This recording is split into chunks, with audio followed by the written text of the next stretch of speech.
Depression বড্ড ভয়ানক জিনিস। এটা যাকে একবার গ্রাস করেছে সেখান থেকে সে কখনো ছাড় পায়নি।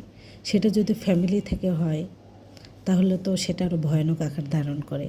যেসব ছেলেমেয়েরা ফ্যামিলি থেকে আঘাত পেয়েছে যে কোনো কারণে, আঘাতটা পেয়ে তার মাথার ভিতরে একটা ডিপ্রেশন সবসময় কাজ করে যে আমার পিছনে কেউ দাঁড়ানোর নাই, আমি যদি পড়ে যাই আমাকে কেউ উঠানোর নাই। এই ডিপ্রেশনটা যে মাথার ভিতরে নিয়ে থাকে, সে ছেলে হোক অথবা মেয়ে হোক, সে যতই জীবন লাইফে সুখে থাক না কেন সে ডিপ্রেশন থেকে কখনো বের হতে পারবে না। একটা মানুষ, একটা মেয়ে হলে তার যতই শ্বশুরবাড়ি, তার হাজব্যান্ড ভালো থাক না কেন, তার একটা কিন্তু অতীত আছে যেখানে সে জন্মগ্রহণ করেছিল।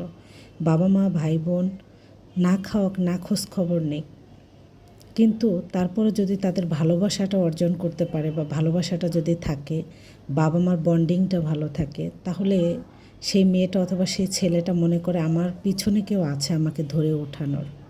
আর তাদের ভিতরে যদি এটা যদি না থাকে তাহলে সেই ডিপ্রেশনটা তাকে কবর পর্যন্ত নিয়ে যাবে।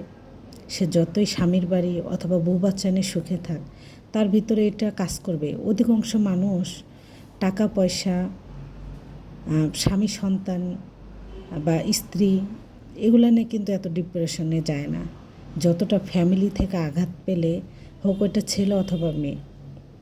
আর এই থেকেই মানুষ এই পৃথিবী থেকে চলে যাওয়ার ডিসিশন নেয়। তবে আমি বলছি না যে পৃথিবী থেকে চলে গেলেই আপনার এটাই সব থেকে বেস্ট সলিউশন, না, কখনোই না। জীবন দেওয়ার মালিক একজন, নেওয়ারও মালিক একজন। কিন্তু এই ডিপ্রেশনটা এত পরিমাণে খারাপ, আপনাকে বাঁচতেও দিবে না, মরতেও দিবে না, সুখেও থাকতে দিবে না।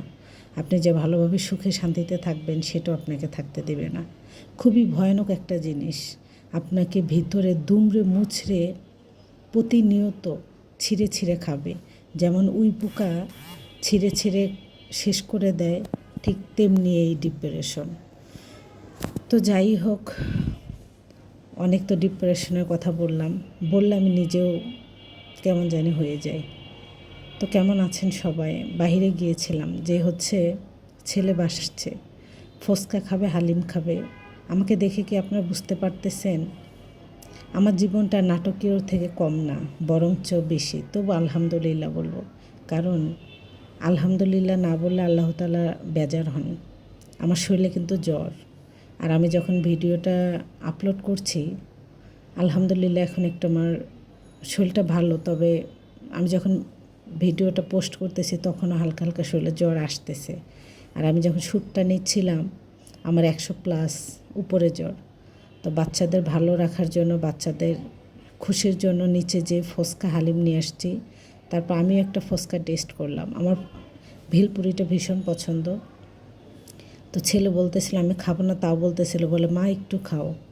তো এই যে খেলাম। আর আপনারা কে কোথায় থেকে ভিডিওটা দেখতেছেন অবশ্যই জানাবেন। আমার কাছে মনে হয় ছোট অথবা বড় না, আপনি বুঝার পর যে একটা ফ্যামিলি থেকে একটা প্রেশার, এটা খুব ভয়ানক জিনিস, যেটা আমি প্রতিনিয়ত ফেস করি।